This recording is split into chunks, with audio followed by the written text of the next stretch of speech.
Marvel announce all their projects years before they actually come out, so it can be quite hard to figure out just what we're getting in the near future. Do we get Fantastic Four this year? No! How about Daredevil? No chance! So here's my look at all the Marvel movies and TV shows that have been confirmed for release in 2023. First up, the movies. Ant-Man and the Wasp, Quantumania. Yes, a third Ant-Man movie, who'd have thought it? The first one was decent enough, although it would have been better if Edgar Wright had directed it. But the second was pretty forgettable, and they could easily have just left it at that. Ant-Man and the Wasp don't really have that many solo comics of their own to adapt. They've mainly been used as part of the Avengers comics, so it would have made perfect sense to do the same with the movie versions. But no, they're carrying on with the third one. To be fair, it is a good idea for a movie. They're going down into the quantum realm, the submicroscopic world that was teased in the first two movies, but you never really saw a great deal of. And we get the debut of Jonathan Majors as Kang. He was very good in the final episode of Loki, and now they're setting him up to be the ongoing villain of the next few movies. The movies have suffered from the lack of a recurring bad guy, like Loki or Thanos, so it's about time they brought in another one. And Bill Murray is in the movie as well, so that should be something. Next up, Guardians of the Galaxy Volume 3. The first two films are amazing, so I'm very much looking forward to this one.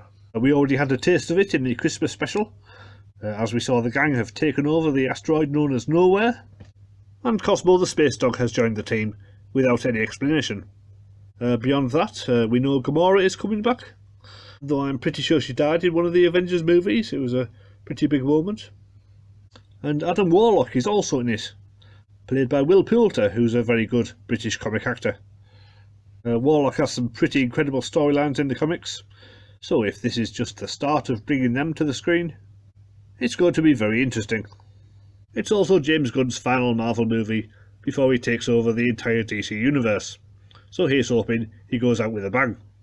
Then we have the big summer blockbuster, The Marvels. I don't know how Brie Larson felt about Captain Marvel 2 becoming a teen movie. She hasn't talked about it on her YouTube channel as far as I know, but I bet she wasn't happy.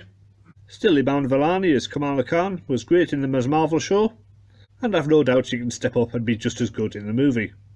We also get Teyonah Parris back as Monica Rambeau from WandaVision, but there was a lot going on in that show, so it's understandable she didn't make that much of an impression.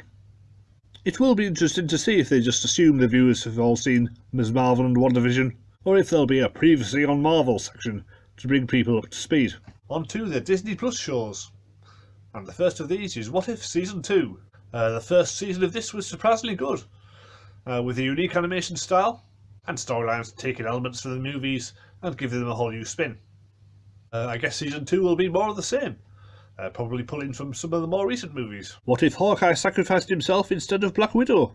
What if Shang-Chi joined forces with his father? What if Eternals was a good movie? Secret Invasion. Still don't know much about this one, but hopefully there'll be a trailer soon.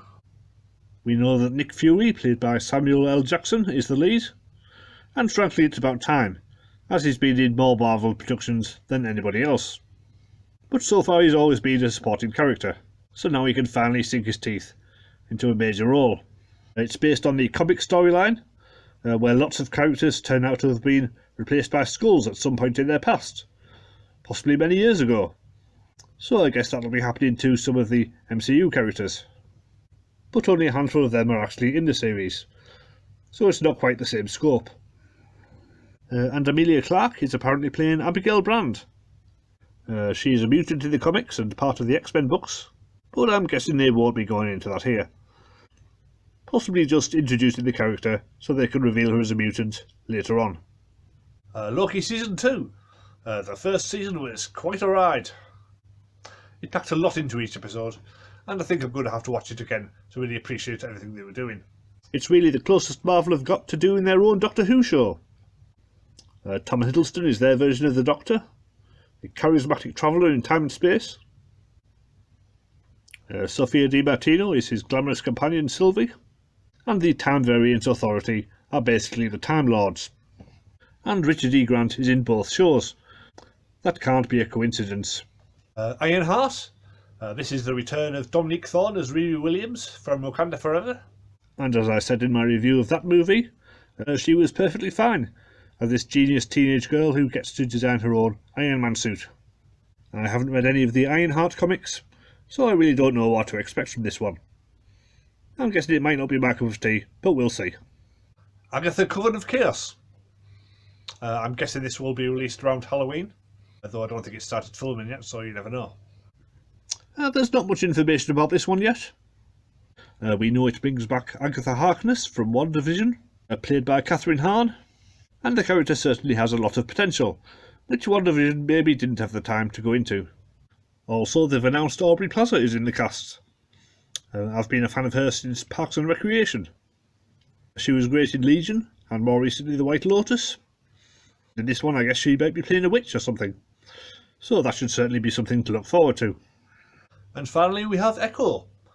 This was recently announced as being delayed until the end of the year, so we won't be seeing this one for quite a while. We already saw the character in Hawkeye, played by Alakwa Cox, and she was perfectly fine. But she's not the character I would have chosen to build a spin-off around. Personally, I'd rather see more of Kate Bishop, or just Florence Pugh saying Kate Bishop on a loop for an hour. But instead we get more from Echo, even though it seems her character arc was already completed, when she shot Kingpin in the face. Speaking of which, Daredevil and Kingpin are both making appearances in this show, so anyone looking forward to the next Daredevil show pretty much has to see this one first, or it might not make sense. Very clever, Marvel. So that's what's in store for the next year of Marvel movies and shows. I'll be covering all of these on my channel to some extent, as well as the latest from Doctor Who, Star Wars, Star Trek and other shows of that ilk. So if you don't want to miss out, press subscribe, and hopefully I'll see you again in 2023.